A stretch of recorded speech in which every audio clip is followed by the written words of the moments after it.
Eh bien, bonjour à tous une fois de plus. Comme la plupart d'entre vous le savent, les Israéliens et les Palestiniens s'échangent des bombes et des roquettes depuis 1 ou 2 semaines. Et notre bureau australien a donc décidé qu'il serait opportun d'annoncer la brochure Le Moyen-Orient selon la prophétie sur Facebook. C'est ce qu'ils ont fait et j'aimerais lire un petit extrait du rapport de M. Rob Tyler en Australie où il dit « Notre nouvelle publicité pour la brochure Le Moyen-Orient selon la prophétie a commencé très fort vendredi. Le week-end dernier, nous avons reçu 500 demandes de documentation à partir des publicités Facebook dans la région. Au cours de la même période la semaine précédente, où il y avait quelque chose d'autre en guise de publicité. Puis il ajoute « Nous avons eu 216 demandes de littérature, c'est une augmentation de 131% par rapport à la période précédente.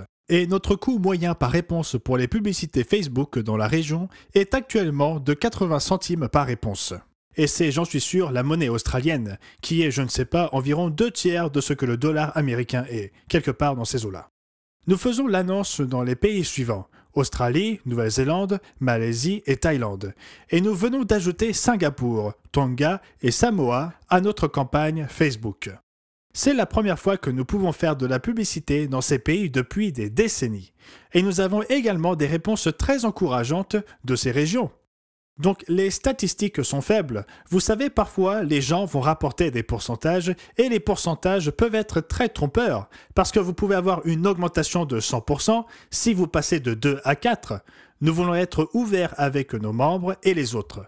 500 réponses, ce n'est pas énorme, mais cela montre que c'est beaucoup plus que ce que nous avions auparavant. C'est un bon début, car 500 personnes de plus ont maintenant connaissance de l'Église, du Dieu vivant et du monde de demain. Nous en sommes donc très heureux, et nous sommes également limités quant au montant que nous pouvons dépenser pour ces publicités et tout le reste. Mais cela montre qu'en étant opportun, en observant ce qui se passe dans le monde et en étant conscient de ce qui préoccupe les gens, on peut faire la différence. Donc félicitations à nos Australiens et aux autres personnes qui ont travaillé sur ce projet et qui ont eu cette très bonne idée. Par ailleurs, mercredi, j'ai enregistré le message inaugural pour la fête des tabernacles et les réponses à la lettre semi-annuelle sont en train de nous parvenir.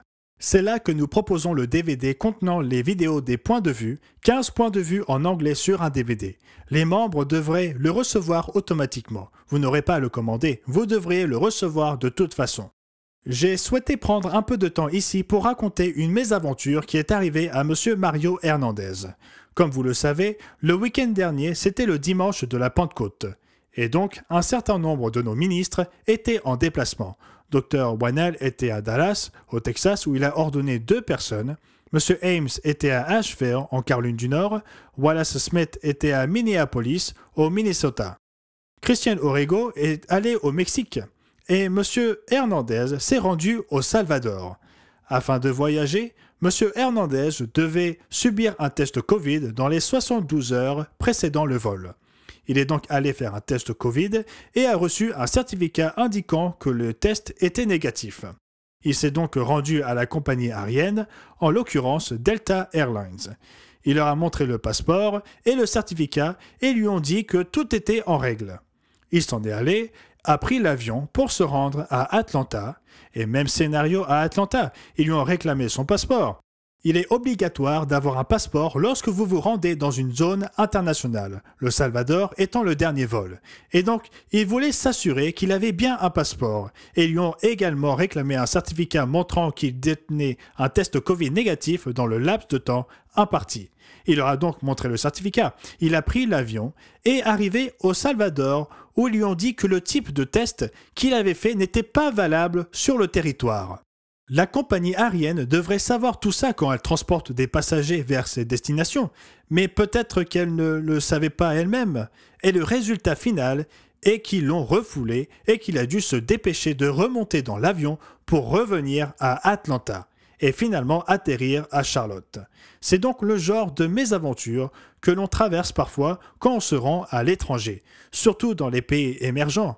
Et M. Hernandez est très familier avec le genre de défis et de problèmes que vous rencontrez. Il prend ces choses stoïquement et reste très calme, mais il reconnaît que ce n'est qu'un des inconvénients des voyages à l'étranger. Et donc la main droite ne sait pas toujours ce que fait la main gauche. Et qui sait ce qu'il y a derrière? Ils pourraient changer quelque chose à leur propre fin et parfois ils font ce genre de choses. Peut-être que c'est une forme de représailles contre un pays. Je me souviens qu'au Canada et aux États-Unis, il y a eu beaucoup de problèmes entre les deux pays. Je me souviens de l'époque où ils ne voulaient même pas que des bâtonnets de fromage entrent au Canada. Donc certaines choses ne sont pas permises. Je me souviens d'une fois où il était interdit de rapporter 2 poissons que vous aviez pêchés au Canada. C'était un peu comme si on se coupait le nez pour se venger du visage, parce que cela empêchait les touristes de se rendre au Canada.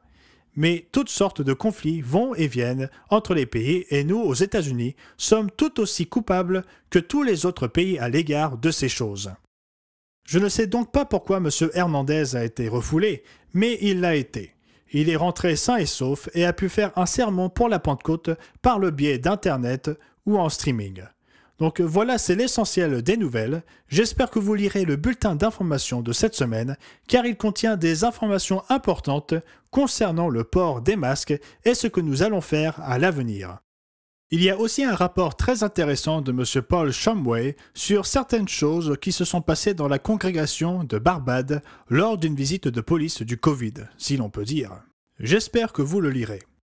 Ainsi, c'était Gérald Westen pour la semaine se terminant le 22 mai 2021. J'espère que vous passerez un merveilleux sabbat.